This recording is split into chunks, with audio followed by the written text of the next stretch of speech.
Le coup tordu, le 243e épisode du coup tordu. Ici ça parle vélo, ici ça parle cyclisme. Le coup tordu est tout simplement le podcast des passionnés pour les passionnés. On se retrouve pour ce 243e épisode pour la grande preview de l'UAE Tour 2025 avec un plateau monumental, notamment au niveau des sprinters, mais pas que. Et pour la grande preview de cette UAE Tour 2025, le plus passionné des passionnés, Monsieur Thibaut alias Latib. En forme, mon Thibaut? Est-ce que tomber en dépression et être en forme, parce que c'est le retour de la plus grande certitude du sport moderne. Oui, mais alors, je suis d'accord avec toi, hein, mais malgré tout, à l'intérieur de la course, on va quand même avoir, notamment, on va en parler, un plateau de sprinter, mais qui est juste dantesque. Et voilà, ça y est, j'ai envie de dire, là on était un petit peu sur les matchs amicaux. Il y a déjà eu une épreuve World Tour, bien évidemment, le Tour Down Under au mois de janvier. Mais là, ça y est, là, ça sent l'UAE Tour, ça sent le Het Nieuwsblad dans quelques jours. Là, ça y est, là, on y est, là, c'est la vraie reprise. C'est le début de la guerre. Exactement, c'est le début de la guerre. Thibaut, petite actualité vélo rapidement pour débuter. C'est pas vraiment une actualité vélo, c'est plutôt une nouvelle, on va dire quelque peu rassurante. On a vu la famille de Daniel Manjas qui a communiqué ces dernières heures. Voilà, les nouvelles sont plutôt rassurantes. Alors évidemment, pour ceux qui sont pas au courant, Daniel Manjas qui a fait un AVC il y a 3 semaines, on se remet pas d'un AVC comme ça du jour au lendemain. Il va avoir une longue convalescence, mais on l'a vu sur les réseaux sociaux avec sa famille, avec ses petits-enfants. Il avait le sourire et c'est une image qui fait plaisir. Ouais, c'est une image qui fait plaisir et c'est une image qui fait d'autant plus plaisir quand tu la couples à celle de l'attaque d'Alaphilippe actuellement. Donc, d'accord, ok. Oui, non. D'accord, parce qu'on est en train d'enregistrer.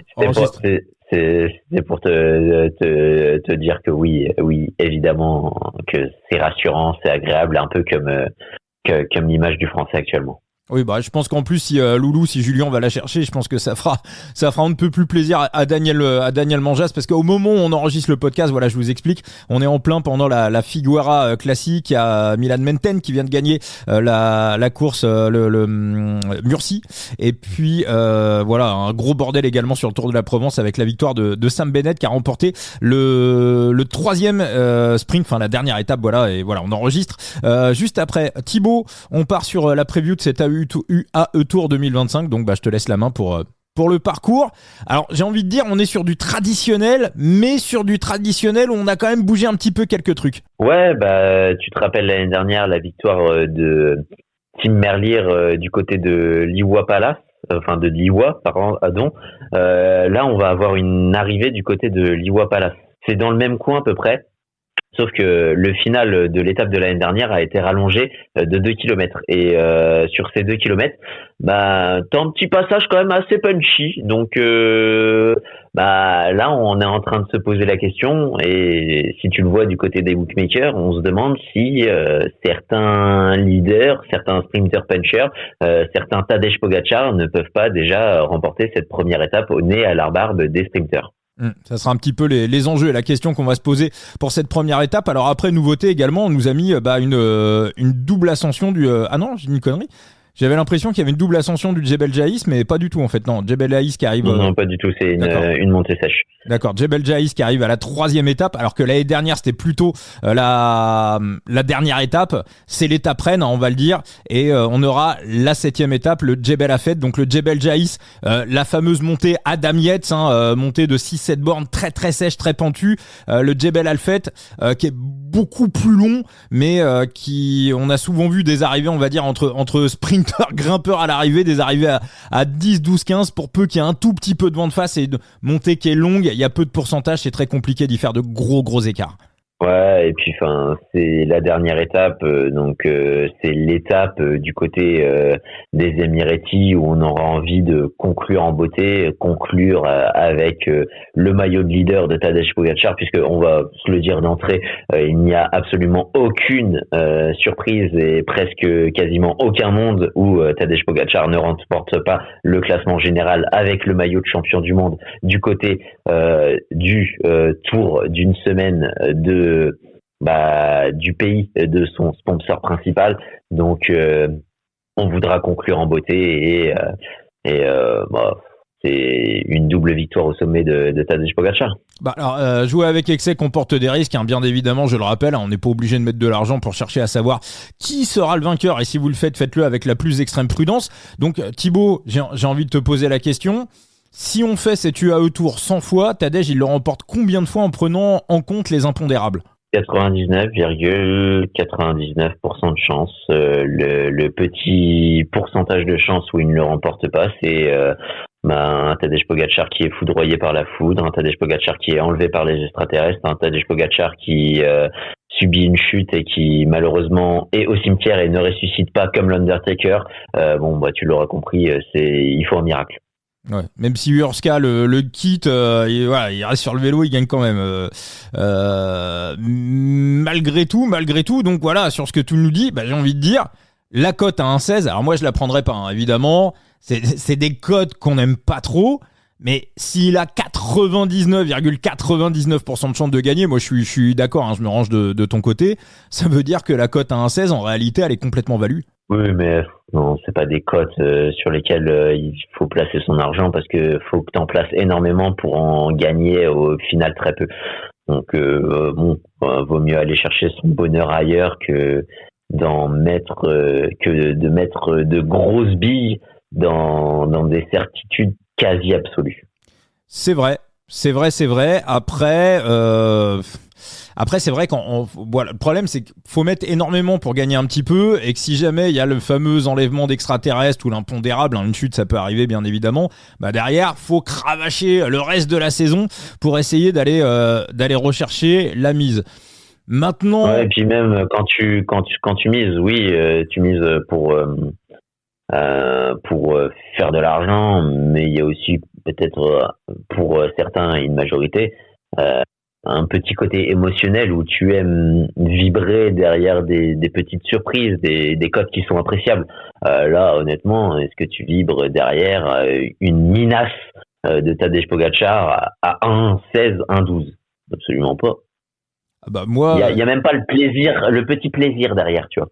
Moi demain, si on me dit il y a un bet à prendre, c'est sûr à 100%, tu vas pas vibrer, tu vas pas kiffer, tu vas avoir zéro émotion, mais t'es sûr d'encaisser le bet, moi j'encaisse. Hein. Franchement. Prends Tadej Pogacar.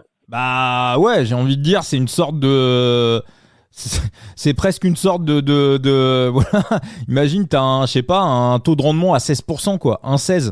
C'est un taux de rendement à ouais. Après, faut mettre énormément, tu vois. J'irais pas poser 1% de bankroll sur l'histoire. C'est le problème. Maintenant, en mettant un petit 0,5 qui est au-dessus de mon, on va dire, de mon panel habituel, est-ce que gratter 8, est-ce que gratter 0,8, je sais pas. Franchement, je vais pas le poser. Après, moi, je le calcule. Honnêtement, je le calcule en mise, tu vois, c'est mes mises suivant la cote vont aller potentiellement de 1 euro à aller 25. Je vais très rarement maintenant mettre des grosses minasses et ma mise moyenne va être de l'ordre de 5 euros, multiplier 5 par 1,16. Oui. Bon. Oui, non, mais c'est ça. Voilà. Est-ce que ça m'intéresse de me faire 80 centimes? Ouais. Non, mais oui, c'est sûr. Après, s'ils sont là, pourquoi pas les prendre? Tu vois, c'est aussi le truc. À la fin de l'année, dans le bilan, tout compte. Non, après, je pense que le bon jeu. Alors moi, je déteste les gros combinés à n'en plus finir. On en avait parlé avec François. Hein, ceux qui n'ont pas écouté cet épisode, d'ailleurs, c'est le 3e épisode le plus écouté de toute l'histoire du coup tordu. Quand on avait reçu François, ancien trader chez des bookmakers, on a 2 étapes du Tour de France qui sont sur le Tour de France 2024, qui sont les 2 épisodes les plus écoutés de l'histoire du coup tordu. Et le 3e épisode, c'est ce fameux épisode avec François. Donc François l'avait dit, hein, les gros combinés, c'est c'est là où les bookmakers gagnent le plus d'argent. Maintenant, La victoire de Tadej Pogačar, on va dire. Alors après, j'ai pas d'idée en tête. Faudrait peut-être, tiens, je fais au passage un big up à Benoît. Pour ceux qui sont pas au courant, Benoît a repris Parier gagnant il y a quelques mois avec Pierre-Yves. L'émission est disponible sur YouTube. Donc Benoît Tréanton, bien évidemment très célèbre. Hein, tapez sur YouTube, il ruine les bookmakers. Il y a des vidéos à 800, 900 000. Vous allez voir un petit peu. Alors il s'était un petit peu retiré des paris sportifs. Il a monté son resto. Benoît, on le retrouvera bien évidemment très bientôt aussi dans le podcast. Il est aussi à l'origine du coup tordu, mais il a repris son émission. Je sais qu'il y a des auditeurs du coup tordu qui connaissent son podcast Parier gagnant. Donc Parier gagnant, Benoît et Pierre-Yves à retrouver sur YouTube. On leur fait un gros big up et donc voilà, on le sait que c'est combiné à l'infini, faut éviter d'y aller. Par contre, des petits combinés, on va dire à deux, voilà, on va dire combinés deux cotes relativement sûres. Donc s'il y a un 1,16 et je sais pas un match de rugby. Je te dirais même pas ça.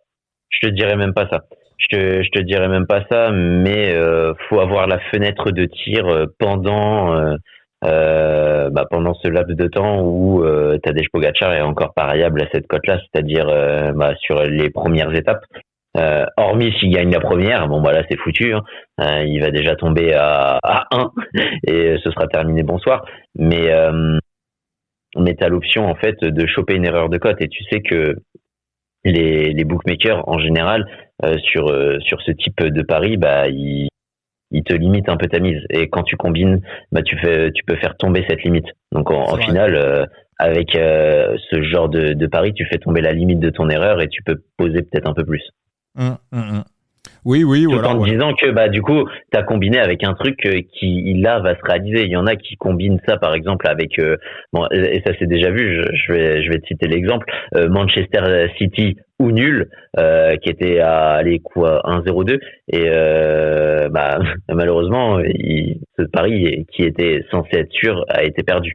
Donc, tu vois, il y a quand même peut-être un peu plus de certitude sur un Tadej Pogačar qui remporte le général de l'UAE Tour que un Manchester City, d'autant plus Manchester City actuellement. Mais là, je vais digresser de ma matière un peu favorite qui est le cyclisme sur une matière où je ne suis qu'un suiveur semi-avisé, le football, mais un peu comme tout le monde. Non mais pareil, ouais. Oui, non mais ça c'est sûr que des fois il y a des cotes à 1,01 qui passent pas, hein. Ça aussi c'est des choses qu'on a déjà vues, mais voilà. Le petit truc, moi je ferais pas, mais voilà, le combiné, je sais pas si vous êtes sûr sur un match de rugby ou un match de hand, à 1,20, 1,30, voilà, peut-être utiliser Poggi pour monter sur une petite cote, à 1,40, 1,50. Il y a peut-être possibilité. Thibaut, pour terminer sur le parcours. Néanmoins, ça pose aussi la question, quand t'as un Tadej Pogačar qui est comme ça sur un classement général autant favori, oui, tu as des opportunités à aller chercher sur les deux autres places du podium, mais ce serait bienvenu du côté des bookmakers d'ouvrir un type de pari, c'est-à-dire le vainqueur sans Tadej Pogačar. Ah oui, totalement. Oui, non mais bien sûr. Ça c'est... Oui, c'est des trucs, je crois que c'est autorisé en plus, hein. On a déjà vu ce type de pari, mais oui, ça serait bien de l'ouvrir pour mettre un petit peu de suspense dans tout ça. D'ailleurs, ça permet de rebondir, j'avais failli en parler en début de podcast, et puis moi je m'étais dit on va réserver ça pour après, mais ça rejoint aussi un petit peu, alors là vous allez vous dire le mec fait des transitions ahurissantes, mais ça rejoint aussi un petit peu le fait que Netflix ne reviendra pas pour une 4e saison sur le Tour de France masculin. Visiblement parce qu'ils en ont marre un petit peu de la répétitivité du scénario, et ça rejoint aussi un petit peu. C'est sûr, il y a un aspect aussi commercial où ils avaient développé cette série pour augmenter, et c'est ce qu'ils disaient, leur nombre d'abonnés français. Ce qui est sur la course la plus suivie au monde, même celle qui n'est pas sur des aficionados, va quand même falloir te lever tôt pour essayer de recréer une espèce de suspense que tout le monde connaît, d'aller chercher des histoires qui intéressent les gens, alors que tu les fabriques un peu de toutes pièces. Moi, c'était un peu compliqué. Si tu pars pour booster ton marché français avec une série qui vise le Tour de France, je suis pas sûr que la manœuvre commerciale était des plus intelligentes. Après, ça rejoint le podcast qu'on avait fait avec Louis-Pierre Frileux. Et je pense qu'ils ont un petit peu, ils ont un petit peu la même analyse que nous. C'est que finalement, si on a un Poggi qui est encore plus dominant que l'année d'avant, et c'est bien possible, bah la belle histoire, elle est peut-être à écrire sur le cyclisme féminin. Et là, il y a avec l'histoire de Vollering contre les SD Works, et là, il y a une fenêtre de tir incroyable pour le vélo féminin. Et visiblement, on se dirigerait plutôt du côté Netflix vers le Tour de France des femmes. Ah, et puis, faut dire que sans doute l'épilogue du Tour de France 2024 femmes a forcément attiré les intérêts de Netflix, mais là, t'as envie de te dire quel dommage de ne pas y avoir été, parce que ça va pas non plus se représenter chaque année. Oui, mais malgré tout, Vollering contre parce qu'il y a quand même plein de dossiers qu'on connaît pas. Donc s'ils sont un petit peu malins, ils vont aller déterrer les dossiers SD Works contre Vollering, et on peut préparer le pot de popcorn pour cette série Netflix si elle voit le jour. Thibaut, on va revenir sur l'UAE Tour rapidement pour terminer sur le parcours. Le deuxième jour, on a un contre-la-montre. Est-ce qu'on a ce fameux règlement ultra particulier qu'on a chaque année à l'UAE Tour? J'ai pas regardé, honnêtement. Mais je pense que oui, il n'y a pas de raison.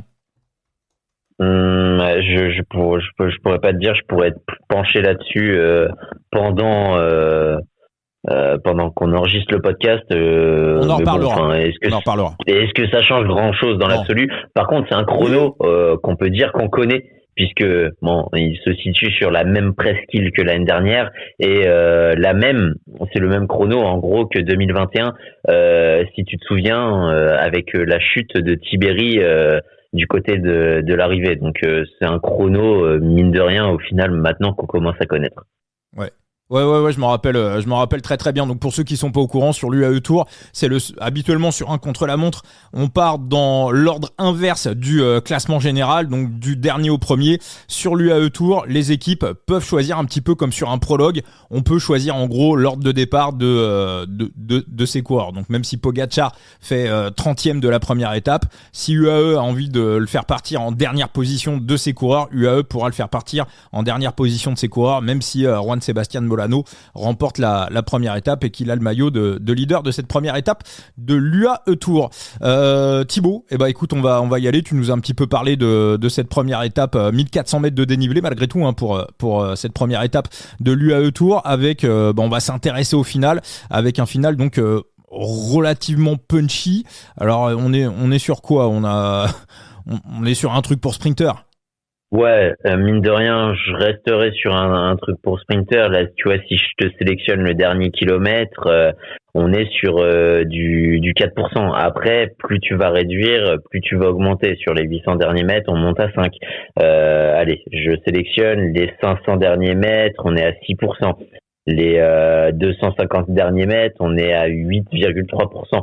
Les 100 derniers mètres de souvenir, on est sur du 9,3%. Et allez, les 50 derniers mètres, on est sur du 15%. Mais bon, on va arriver quand même à... Pas forcément à pleine vitesse, parce que si tu te souviens de l'année dernière, ça quand même... si, c'est une pleine vitesse. Mais ça montait quand même légèrement en faux plat montant. Et surtout l'approche, là, ce sera de l'avant-dernier rond-point. Mais on va quand même avoir énormément de vitesse. Pour moi, les sprinters seront encore dans le jeu, donc ça va énormément frotter. On va avoir énormément de trains. Et on va partir sur cette question subsidiaire, est-ce que Tadej Pogačar va vouloir prendre tous les risques dès la première étape sur une étape qui n'est même pas sûre de gagner, puisque on se rapproche peut-être un peu, même si c'était encore un poil plus dur à mon sens, le sprint des Limoges sur le Tour de France. Ouais. Ah non, oui, moi, aller flinguer sa saison dès la première étape où tout le monde est frais. Il y a les sprinters, il y a les équipiers. Va falloir frotter. On est en ligne droite. Va falloir amener les trains. Pour moi, alors après on peut se planter. On peut, sur le dernier podcast, je me suis planté sur l'état de forme de Mats Pedersen.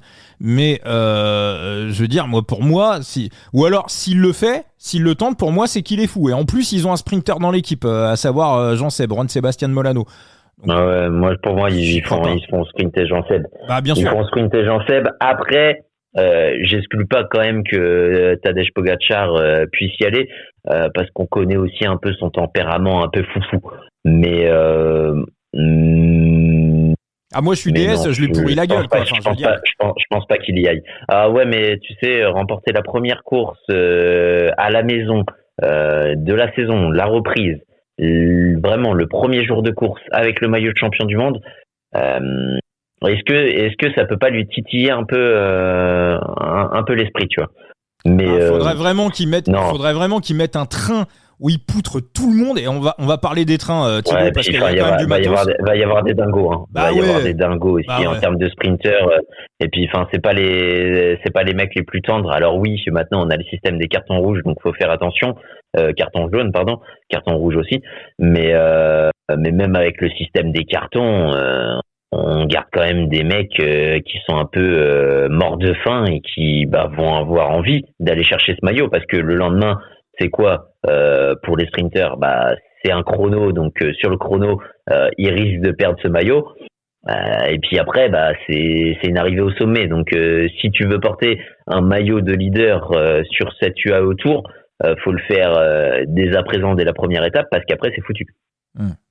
Alors on va parler des trains, Thibaut, le plateau de sprinter pour moi qui est monumental. Tim Merlier, Jonathan Milan, Olaf Koy, Jasper Philipsen. Voilà, on peut citer que quasiment les 4 meilleurs du monde. Je crois qu'on a du Dylan Groenewegen, on a du Zanoncello pour la Bardiani, ça c'est un petit peu en dessous. On a du Arvind de Klein pour la Tudor. Moi j'ai presque envie de dire. On les a tous. Ouais, on les a tous. On les a tous. Après, c'est le problème des pays arabes. Les routes sont trop larges, il y a trop de place pour les trains, donc au final, c'est pas forcément les sprints où les sprinters, j'ai envie de te dire, s'expriment le mieux, parce que un sprinter aussi, pour qu'il trouve son moyen d'expression, faut que ça aille un peu frotter. Faut qu'il y ait un peu d'enjeu. Et là, sur des routes extrêmement larges, il y a théoriquement de la place pour tout le monde. Ouais, là ça va vraiment jouer à la puissance des trains. Donc Sam Welsford aussi que j'ai pas cité. Alors Thibaut, je te pose la question avant de faire les pronos de cette première étape. Pour toi, quelle équipe a le meilleur train sur la start list? Déjà, je vais te dire que c'est pas la Soudal Quick-Step. On est d'accord. Moi, je pense que l'équipe qui a le meilleur train, c'est pas forcément l'équipe qui a le meilleur sprinter. Intéressant comme réflexion. Je suis en train de les regarder, de me faire mon détail, mais honnêtement, en termes de train, j'hésite quand même, parce qu'il y a de la puissance. Honnêtement, j'hésite entre deux. Moi, j'aime bien la Bora. J'aime bien la Bora avec le bonus Van Poppel. Ça ressemble beaucoup à ce qu'on avait sur le Tour Down Under, donc c'est rodé. Alors je dis pas que Welsford va aller tréfler les autres, loin de là. Ça, je vais pas vous le donner en pronostic. Welsford, on a vu l'année dernière qu'il était très fort sur le Tour Down Under, qu'il avait son pic de forme pour le début du mois de janvier, et on est arrivé un mois plus tard et le pic de forme, il avait disparu et il a plus rien fait de la saison. Après, il va peut-être être meilleur, évidemment. Mais j'ai hésité avec celui de la Jayco aussi, qui est quand même pas mal. C'est bien aussi. Et après, j'aime bien aussi celui de la Lidl Trek. Le truc, c'est Welsford en dehors d'Australie. Qu'est-ce que ça donne? Voilà. C'est peut-être pour ça aussi que j'ai tendance, à baisser la qualité du train avec potentiellement Sam Welsford face aux autres sprinters. Je place quand même un Dylan Groenewegen au-dessus d'un Sam Welsford, théoriquement. Et sur la qualité des éléments à côté, c'est quand même aussi pas mal homogène du côté de la Jayco. Ouais. Non, mais c'est très bon. Après, c'est Groenewegen sur le début de saison, moi, qui m'inquiète un peu plus. Bon, après, il a peut-être travaillé depuis la dernière course. On l'a vu sur la Lula. Ouais. C'était pas dingue, de mémoire. Ça va quand même. Il n'est pas allé chercher ses victoires, mais il a quand même 2 podiums, 2 places de 2. Oui. Après, du grand Groenewegen, comme on a connu il y a encore 2-3 ans, ça, voilà, même l'année dernière, ça pouvait au moins. Mais il y a d'autres trains. Il y a, même s'ils sont en dessous, il y a quand même d'autres trains qui sont séduisants. Le train, par exemple, de la Tudor, honnêtement, sur le papier, il est beau.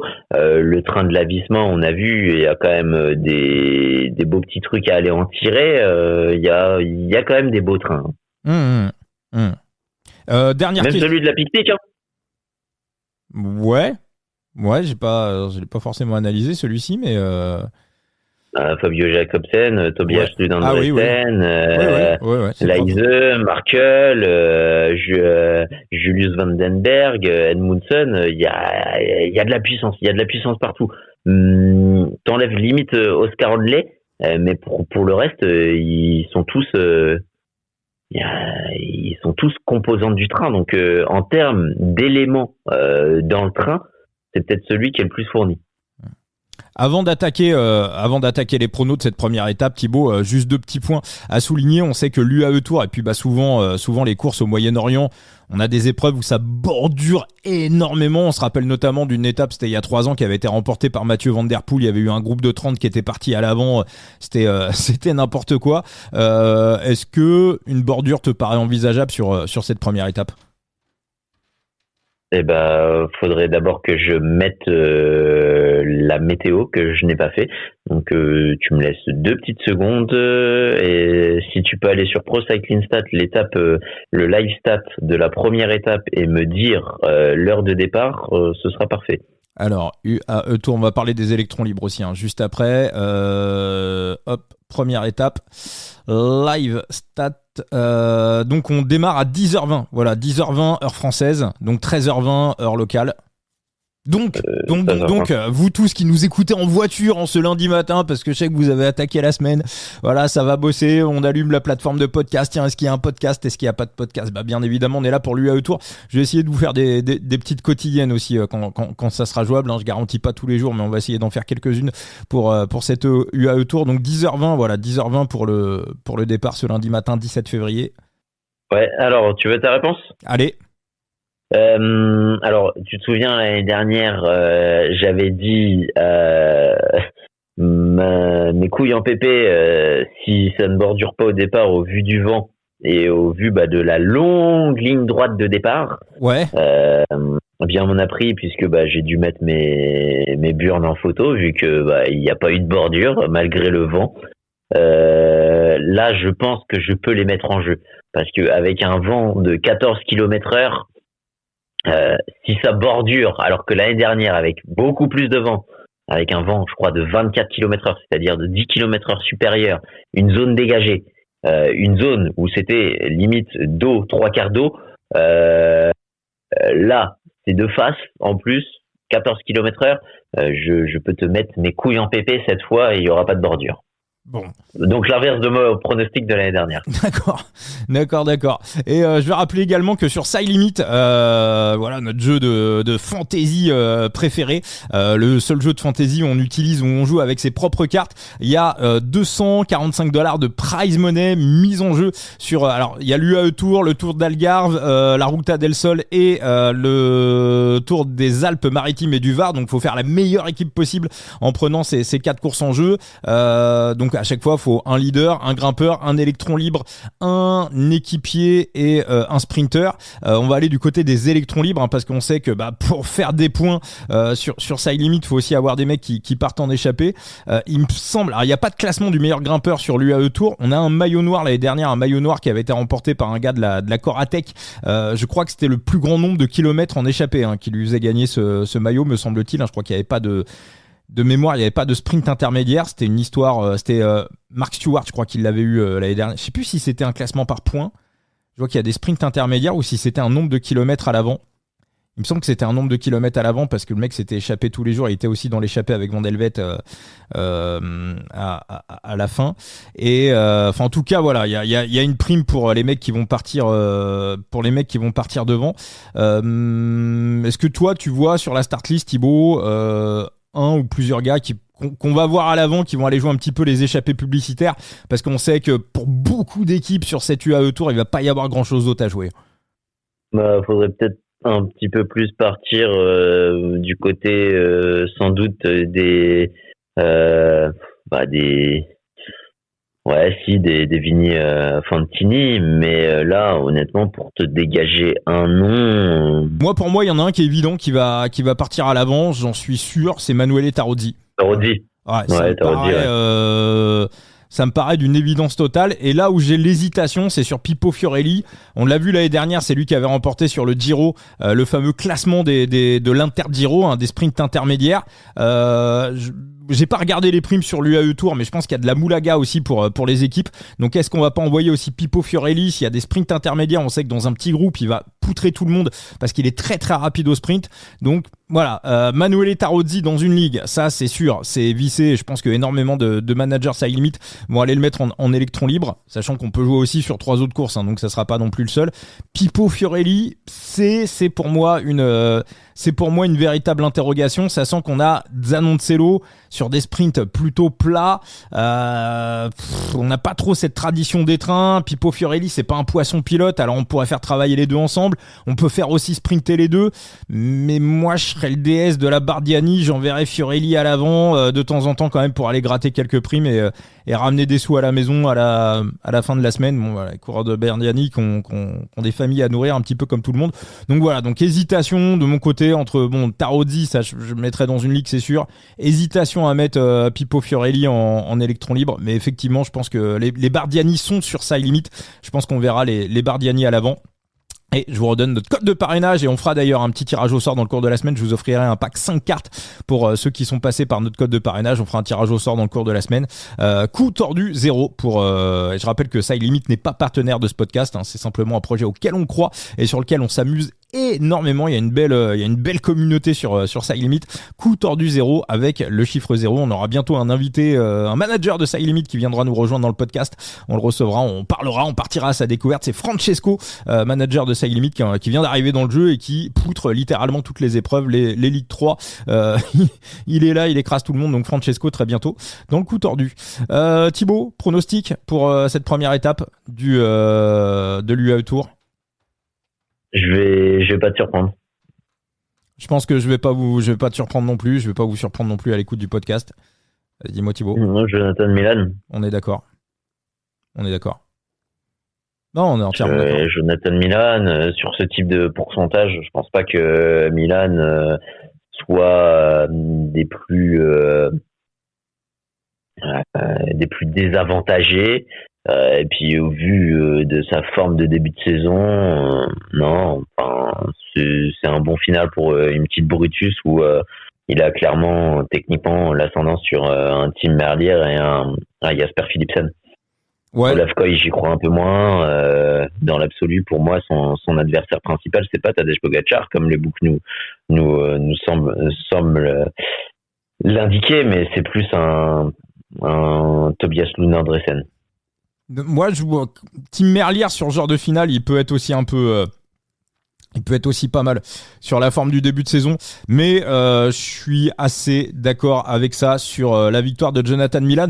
Moi, je vais pousser la réflexion plus loin. Pour moi, sur ce tour des UAE, sur cette première étape et de manière générale sur le tour des UAE, à la vue du plateau de sprinters qu'on a, on a déjà en tête la première étape du Tour de France 2025 avec la première étape à Lille. On le sait, c'est de plus en plus rare pour les sprinteurs d'avoir l'opportunité d'aller décrocher un maillot jaune dès la première étape. Et là, en gros, autant sur l'UAE Tour et sur c'est le Tour d'Algarve, hein, où on a Jonas Vingegaard qui reprend. Bah, on va s'envoyer déjà des patates à distance entre Vingegaard et Pogacar. Là, pendant plusieurs semaines, plusieurs mois, ça va être celui qui va essayer de montrer à l'autre qu'il a la plus grosse beuteux. Bah là, pour les sprinteurs, c'est pareil. C'est-à-dire qu'on vient marquer psychologiquement son territoire. Hein. Très souvent, celui qui gagne, c'est pas celui qui tire le premier, c'est celui qui fait croire à l'autre qu'il a le plus gros fusil. Donc on sait que le sport, bon voilà, il y a de l'entraînement, faut être fort, mais des fois, c'est aussi cette grosse part de mental qui fait qu'à la fin, on va avoir 2, 3, 4, 5, 10 cm d'écart à l'arrivée. Et je peux vous dire qu'à Lille, le 5 juillet 2025, il y aura un monde d'écart entre la première et la deuxième place. Et probablement dans les 4 gros sprinteurs qu'on a cités qui viennent sur cette UAE Tour, entre Milan, Merlier, Olaf Koy, je sais pas si Olaf Koy est sur le Tour de France d'ailleurs, je pense qu'il y sera pas. Mais Jasper Philipsen. Et je crois qu'il a. Je sais pas. Non, je crois qu'il est plus sur le Giro, ça c'est sûr. Mais pour moi, dans ces trois-là, il y a une réflexion. Il y a le maillot jaune, il y a le premier maillot jaune du Tour de France 2025. Et pour moi, le match, il commence là. Voilà, on vient marquer psychologiquement ses adversaires. Et c'est pour ça qu'on a des mecs qui sont aussi forts sur cette. Et puis même, si je peux compléter.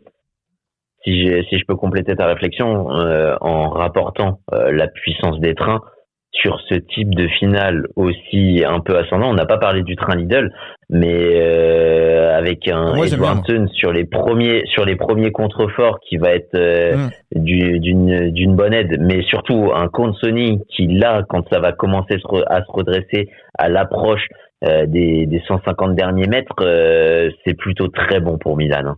Et puis Gebreselassie, là, notre ami érythréen, qui bah, lui aussi, hein, tu vois, sur ses petits faux plats montants, on l'a déjà vu faire des sprints assez corrects quand il avait sa carte à jouer. Donc c'est aussi un très très bon. Un coureur sous-coté, c'est aussi un très très bon coureur. Alors on a aussi du Nando Gavaria, hein. Lui ça pourrait être vraiment la grosse surprise. On sait que désormais il est un petit peu plus à l'aise sur ce type de finale. Après j'ai un petit peu plus de mal avec le train de la Movistar. Et puis Nando, bah, chaque année il régresse quand même tranquillement mais sûrement. Qui j'ai vu encore, ouais, on a Kogut pour les Israël. Alors moi je me pose la question, peut-être pour un top 10 je le jouerai pas, hein, mais le petit Ramsus Pedersen, quel va être son rôle sur cette UAE? Voilà, on n'a pas parlé de Paul Sexas, bien évidemment, qui va se confronter pour la première fois à Tadej Pogacar. Ça aussi, voilà, s'il fait top 10 au général, ça sera déjà bien, même si on arrive avec Félix Gall comme leader.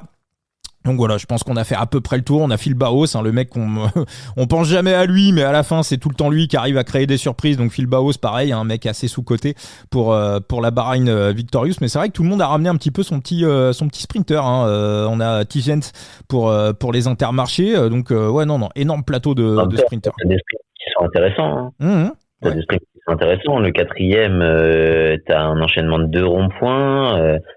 Plutôt une corde à 2 kilomètres et un dernier kilomètre où pareil tu t'approches un rond-point avant une ligne droite finale. T'as le dernier des sprints sur l'avant-dernière étape. Là tu arrives sur une presqu'île. De toute façon dans tous les cas dans les pays arabes comme le chrono un peu t'es toujours pas une presqu'île pardon, une interplein. C'est ces îles qui sont créées artificiellement. Et là t'as une corde à 100 mètres mais bon, enfin sur des routes larges la corde quand même ça va, mais ouais, t'as toujours des sprints qui sont relativement intéressants. Ouais, on a Jean-Seb pour les UAE, pour les Astana. Bah, je suis pressé de voir également Matteo Malucelli qui décroche le meilleur contrat de sa carrière à plus de 30 ans après une très très belle saison l'année dernière dans une équipe Conti japonaise. On avait souvent parlé de lui dans le podcast avec toi et avec Enzo Zanoncello pour les Bardiali. Non, c'est vraiment, il y a 10-15 sprinters de vraiment très très bon niveau et le top niveau mondial. Donc voilà, bah moi ça sera donc victoire de Jonathan Milan, la cote de 75, le pourcentage de bankroll parce qu'on me le réclame, ça sera 0,17.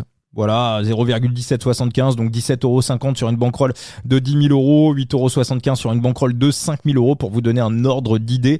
Et voilà, ça fait donc 1,75€ sur une bankroll de 1 000 €. On joue bien évidemment en fonction de ses moyens, puis sur la zone où on se sent à l'aise. Et voilà, moi ça sera mon seul prono pour cette étape. Thibaut, si tu as vu quelque chose en plus, soit sur... J'ai pas regardé les match-up. J'ai regardé. Écoute, j'espérais pouvoir mettre un match-up contre Tadej Pogacar, mais les books sont pas si cons que ça, quoi. Ça paraît quand même évident. Voilà. Donc, non, le reste est bien... Et ils nous ont quand même mis un Tadej Pogacar contre Lennart Van Delvet. C'est des petits vislards quand même. Tu vois, Van Delvet à 3,50, du coup, il est presque valu. J'irai pas, mais il est presque valu. Non, mais Molano contre Boos. Ouais. Est-ce que c'est pas le type de profil et de match-up que tu mets littéralement totalement à l'équilibre, les deux à 1,82. Ah oui, non, Jean-Seb à 2,62. Ah oui, avec la force du train des UAE. Alors attends, après les Bahreïn sont bien en début de saison, mais très clairement. Ouais, mais même les finales en font plein montant. Ça... Ouais, c'est bien pour Jean-Seb. Hein. C'est bien pour Jean-Seb. Boos, il aimera bien, mais il préfère aussi avec peut-être un peu plus de technicité. Oui, oui. Honnêtement, sur la chose, dans l'esprit, moi, c'est un match-up si je devais le coter, je le mettrais totalement à l'équilibre. Ouais, bah moi j'aurais mis Jean Seb plutôt favori. Tu vois, parce que Jean Seb, je le vois après. Oui, mais du coup, tu le mets pas outsider, Ah bah outsider pas de du ce tout. Non, match-up. non, non, non, mais non, mais ça va être pris ça. Ça va être clairement pris. Ça va être pris aussi de mon côté. Alors, je vais regarder si je peux le prendre. C'est honnêtement le seul qui me fait de l'œil dans l'absolu. Ah non, mais pour moi, il est clair que je pense que Jean Seb est coté aussi haut parce qu'on prend en compte du côté des bookmakers le fait que les UAE jouent pour Tadej Pogacar. Moi, j'y crois pas du tout. On est d'accord sur ce côté-là. Tu vois, moi, je l'ai à 2,33. 2,33, je trouve ça particulièrement valu. On va mettre un petit, on va rajouter un petit 0,15 dans l'histoire. Allez, hop, tac, allez. C'est pris 2,33 pour Juan Sebastian Molano. Ouais, 2,62 c'est sur le book référence. Donc voilà, moi, je l'ai sur un autre site où je peux jouer. C'est un petit peu moins haut, mais c'est encore très très bon à prendre. Non, je pense vraiment qu'au niveau des trains, je pense que déjà le final est mieux pour Jean Seb. Du côté des UAE, on est à domicile, donc on va vouloir à minima faire quelque chose. Et bon, c'est vrai qu'à la Bahreïn, il a Pasqualone quand même si Pasqualone, c'est plus vraiment le Pasqualone d'il y a 2-3 ans, mais ça reste quand même un excellent poisson pilote. Et puis Bao, c'est aussi un mec, comme tu le disais, qui aime les ronds-points. Bon, là, on n'est pas dans un final ultra méga technique, donc c'est pas non plus le truc qui l'avantage le plus. Et puis la petite côte dans le final, c'est pas non plus ce qu'il préfère, alors que Juan Sebastian Molano. Par exemple, l'année dernière, il fait quoi sur le premier sprint, Boos, l'année dernière? Alors, il fait 9e, hein. Il fait ouais. Il fait 9e, ouais. Il fait 9e. Ouais. Il fait 9e. Il y avait qui devant? Ouais, putain, Marechko qui faisait 3e. On avait Arvid de Klein à la 2e place. On n'avait pas du tout le plateau de cette année. Juan Sebastian Molano était 7e. Ouais, mais c'est souvent le mec qui, de souvenir, sur le autour, fait pas non plus des sprints dégueulasses, qui est plutôt régulier, mais là, je suis sur l'état d'esprit et sur les deux, même Molano, en général, il est vraiment pas dégueulasse sur le tour. Donc, c'est vraiment un des match-ups où ouais, j'y vais plutôt à l'équilibre. 0,20 de bankroll. Voilà, 0,20 de bankroll, donc 20 balles sur une bankroll à 10 000. Juan Sebastian Molano devant Phil Baos. Bon, et bah parfait, Thibaut. Merci pour ce coup tordu. Donc, on va rappeler donc pour tes pronostics. Donc, t'as vu autre chose ou pas que t'aimes bien sur l'étape, je sais pas, Sur l'étape, non. La réflexion peut s'apporter peut-être un peu plus sur les podiums du GC. Hein. Ouais. Et là, il y a une réflexion à mûrir. Ah bah ouais. Moi, je vais pas poser de bête dessus, mais moi, je pense que Van Delvet, il va vouloir absolument se mesurer à Poggi. Mais du coup, tu places qui en 3e homme? C'est là où la réflexion devient intéressante. Moi, je pense que Richie Tello va pas être très loin. Pas 3e, mais Richie Tello, je le vois bien 6-7. Parce que ça progresse. Mais moi, je te parle du 3e. Mais le 3e homme... Toi, tu vois déjà... Non, c'est que ça, à ce niveau-là, peut-être pas quand même. Je suis en train de me dire que si. Hein. Parce qu'il n'est pas dégueu en chrono. C'est vrai qu'il est bon en chrono. Donc, il va quand même plutôt bien figurer. Et puis après, en termes de montée, vu ce qu'il nous a montré en début de saison, attention à pas voir Paul Sexas déjà être avec les meilleurs. Et puis, moi, tu parlais de cette dernière étape où on peut avoir quelques trucs. C'est un bon final pour se révéler. Après, je serais quand même surpris de voir déjà un mec comme Sexas déjà au niveau d'un Pablo Castrillo, par exemple. Non, moi, ce qui me ferait peur pour Sexas, ce serait s'il y avait de potentielles bordures, et sur les autres sprints, tu traverses des grandes villes, il y a peu de risques de bordure, en fait. Les risques de bordure sont beaucoup plus présents sur cette première étape. Et après, sur les éventuelles arrivées au sommet dans leur approche. Mais là, la question, c'est est-ce que du coup, Paul Sexas se ferait piéger, voilà. Donc pour le coup, avec une première étape où les risques de bordure sont quasiment réduits à néant, Paul Sexas, non, je l'élimine pas des prétendants au podium. Absolument pas. Loin de là. Ça serait une petite tarte quand même pour Félix Gall d'avoir Sexas devant. Ça bougerait peut-être un petit peu, ça commencerait à bouger un petit peu la hiérarchie du côté des décathlons, mais ça c'est aussi pas forcément, aussi parce de la vie. Justement, t'as de la puissance. T'as de la puissance et surtout t'as des options tactiques un peu parce qu'on le sait dans les montées au final ça va se jouer à la force, mais derrière Tadej Pogačar ça va potentiellement peut-être un peu plus jouer le marquage, donc le nombre aussi peut jouer et un Félix Gall, tu connais ses capacités, tu connais son potentiel, est-ce que en début de saison déjà il est bon, c'est la question, mais la deuxième c'est est-ce que tu surveilles plus un Paul Sexas que dont tu as un peu entendu parler, mais qui reste quand même assez inconnu pour toi. Et c'est limite aussi. Donc, est-ce que tu fais plus attention à Paul Sexas? Pas sûr. Et le doublé des UAE avec Jevine qui viendrait de chatter un peu, sachant qu'il n'y a pas de descente sur le tour des UAE, donc pour Jevine c'est parfait. Bon, s'il y a des bordures, il va malheureusement Jay, bon, voilà. Mais le doublé UAE te paraît pas inenvisageable? Non, c'est pas inenvisageable dans l'absolu, mais c'est vrai qu'il s'était bien foiré l'année dernière.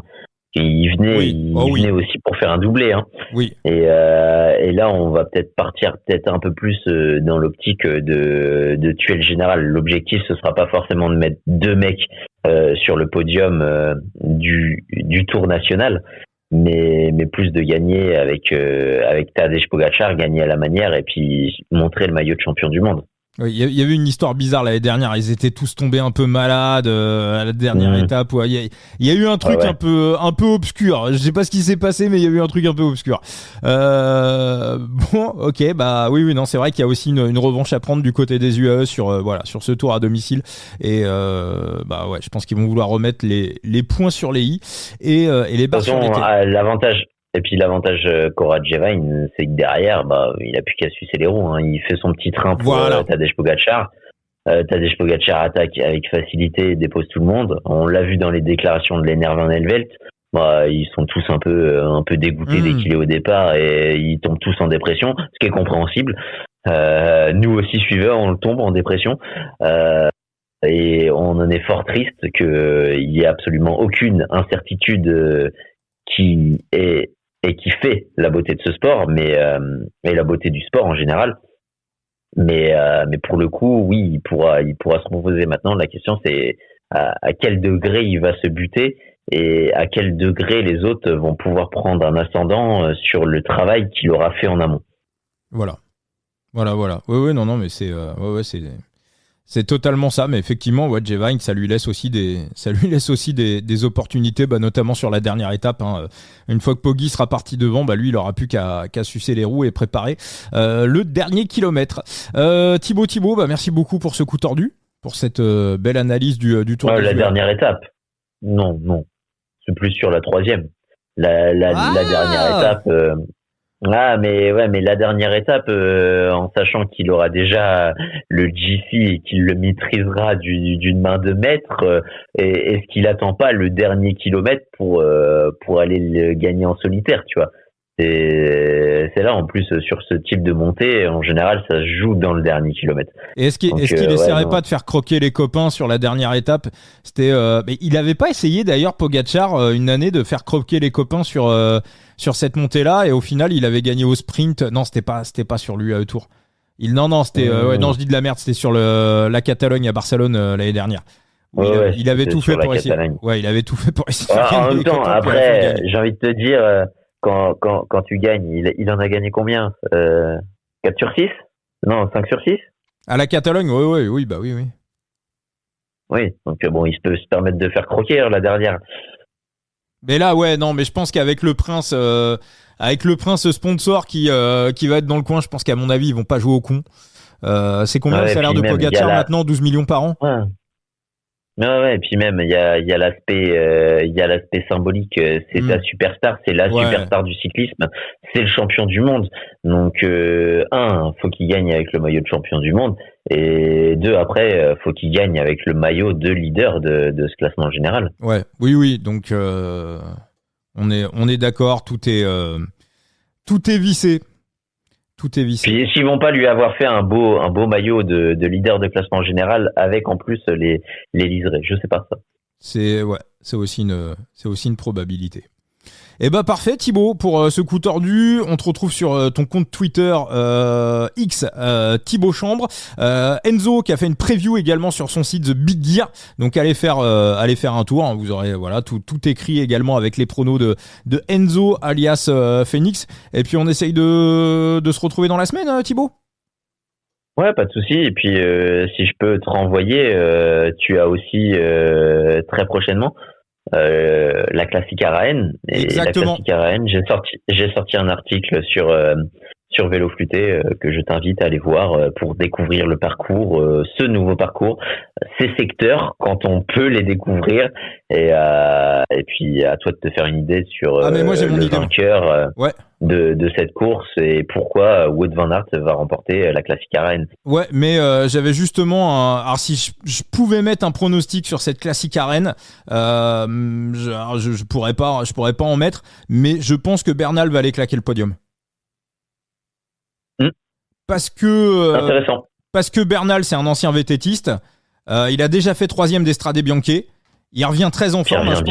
Je pense qu'il a gagné quelques pourcentages par rapport à l'année dernière, et en plus sur le Giro on l'avait aussi vu faire de bonnes étapes gravel l'année où il avait gagné. Donc on le connaît comme un grimpeur, Bernal on le connaît comme un grimpeur long, comme le vainqueur du Tour de France et du Giro, mais c'est aussi un mec qui est très très bon dans ce genre de conditions. Donc je m'attends à Bernal, si j'avais pu trouver un Bernal podium, bon la course est interdite en France, mais un Bernal podium aux alentours de 5-6, et je pense que ça aurait été à peu près la cotation, j'aurais foncé dessus. Intéressant. Après, t'as un mec qui est aussi en forme, hein, et qui peut surprendre. Après, il sera un peu moins sous les radars vu qu'il a gagné Murcia. Mais c'est pareil, ça reste un mec qui est vététiste de formation. Fabio Christen. Ah oui. Ouais, effectivement, ouais. Ouais. Puis il l'a gagné de manière impressionnante. Et puis bon, on ne reparlera pas non plus de la tactique des UAE sur. Ça rejoint un petit peu ce qu'on dit, hein, quand le grand patron n'est pas là. Souvent, c'est pas complètement safe, mais bon, on aura l'occasion de reparler. Non, mais enfin, c'est surtout. Non, mais ça, j'ai pas compris. Honnêtement, j'ai pas compris. On est en train de digresser parce qu'on s'est dit au revoir il y a à peu près 5 minutes. Mais honnêtement, j'ai pas compris pourquoi Wellens attend derrière le groupe pour essayer de faire gagner Del Toro. Oui, c'est très prince de sa part, mais il est avec Scaroni. Et quand tu vois comment courent les Astana depuis le début de saison, je pense qu'il avait la poire parfaite pour rouler, aller au bout et le trèfler au sprint. Parce que Scaroni, il a envie de gagner, mais dans l'esprit, son équipe, son DS, à mon avis, il lui dit, mais bute-toi s'il faut, et tant pis, tu fais deuxième. Donc c'est parfait pour lui. Pourquoi ne pas collaborer avec Scaroni et en profiter? Ah mais là, le jeu pour les équipes en ce début d'année, c'est de partir en échappée avec un Astana. T'es sûr, le mec il roule. Il veut faire 2, 3, 4, il s'en fout, il va marquer des points. Mais regarde dans quel groupe tu es. S'il y a un Astana, t'es bon, quoi. Tu vois, et encore mieux s'il y a Scaroni, parce que Scaroni, lui en ce moment, il vole en ce moment. Ah ouais, là, j'ai jamais vu comme ça, quoi. Donc non, j'ai pas compris. J'ai absolument pas compris. Mais c'est un peu comme la technique du jour de Garcia Pierna. J'ai pas compris pourquoi il s'est relevé après le sprint intermédiaire. T'avais une occasion parfaite de rouler encore avec cette échappée. Alors oui, t'es peut-être un peu en fin de vie, oui, t'as peut-être peur que le peloton te rattrape, mais vas-y, tente le tout pour le tout. T'as une équipe derrière qui peut couper les relais, t'as des gaziers comme Leroux qui nous a prouvé qu'il pouvait rouler mais de bout en bout jusqu'à la fin et proche de la ligne d'arrivée. T'avais un coup à jouer au général, pourquoi tu te relèves? Est-ce qu'il était simplement pas cramé, qu'il a pas voulu un petit peu assurer le coup pour, on va dire, assurer sa place au classement général et se dire ouais. Tu vois ce que je veux dire? Quand tu vas dans ce genre d'opération, vas-y jusqu'au bout, quoi. Parce que là, c'est faire le travail à moitié pour moi. Ok, Thibaut. Je sais pas, si tu tentes ça, honnêtement, c'est que tu veux peut-être un peu plus que gagner 3 maudites secondes, tu vois. Oui, c'est intéressant. Oui, tu consolides ta place de meilleur jeune, mais il avait quand même un coup à jouer. Au général, ils sont rattrapés à 800 mètres. C'est vrai. Avec 2 éléments en moins, avec un élément en plus comme Pierna qui peut-être, même s'il se sentait en bout de course, il aurait pu peut-être un peu plus se reposer sur les derniers kilomètres et puis collaborer peut-être un peu à l'amorce des 2 derniers. Donc non, il y avait un coup à jouer. Je suis un peu frustré de cette façon de se relever alors qu'il y avait quelque chose à faire. Ah, c'est vrai que si ça va au bout, il peut regretter. Il peut et puis c'est vrai qu'avec lui en plus, effectivement, il y a des relais qui passent un peu moins, donc ça fait un peu plus de repos, donc ça fait des machines qui vont au bout, et puis derrière ça fait une équipe qui, on l'a vu, couper des relais, donc c'est potentiellement des petites secondes que tu vas gagner. Et en sachant que les autres se font rattraper à 800 mètres, pour moi ça me fait cogiter. T'as raison, t'as entièrement raison, Thibaut. Eh ben merci beaucoup Thibaut. Donc vélo futé pour la classique Sandroine et Sandjen, voilà. Et Rennes. Et on se retrouve très bientôt pour un nouveau coup tordu. Merci la Tib. Allez, merci à toi. Ciao les amis, ciao.